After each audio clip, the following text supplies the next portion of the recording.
Hi, I'm Dean with Old English Outfitters, and today we'll be covering an educational video on proper trigger pull and the two types of rifle triggers.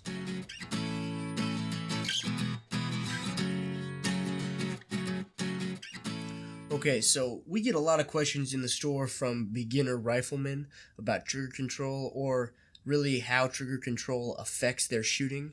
People come in suffering accuracy problems and they think it's the gun. More often than not, it's either the ammo or your trigger press. So a couple things we'll cover before we even get to the trigger pull. One is finger placement. Some people want to grab the gun like a hammer and bury that finger in there as deep as possible. And you see I'm all the way back on my second knuckle of my finger. You need to have just the pad of your finger in front of your first knuckle placed flat on the trigger. Whether it's a flat trigger or a rounded trigger with a trigger safety like the Savage AccuTrigger, it needs to be placed flat on the front here. That will prevent you from torquing the rifle one way or the other or pulling your shot. Also, do not grab the gun like a hammer. Don't white knuckle it. You should be holding it firmly but gentle. You should be able to adjust and support with your offhand up on the forearm. So once we've covered our grip and our finger placement, we're on to our shot. So here you can see we have just a standard Daniel Defense 308 AR, just as a basic pick for our trigger control demonstration. And here, this rifle has already been safety checked. We'll take it off safe. Do not jerk the trigger like a light switch. We see a lot of people thinking that it's just a button that you push, and they start all the way out here and they're thinking, well, why is my shot getting thrown? It's because you move the gun when you do that.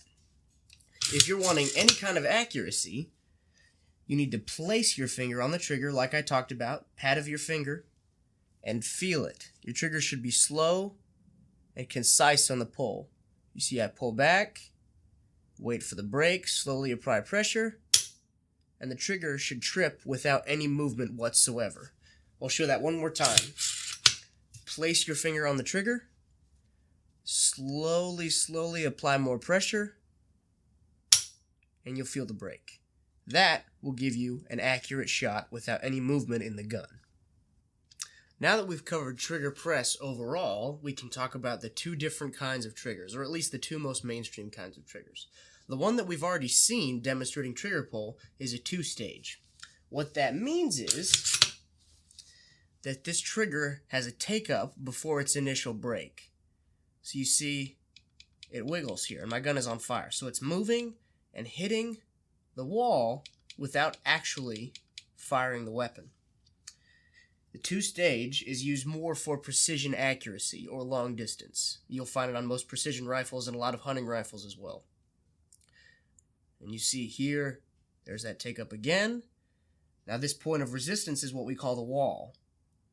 So you can get right up to the point of break on the trigger, apply more pressure, and it breaks just like that. I'll show you once again. A little bit of take up, break.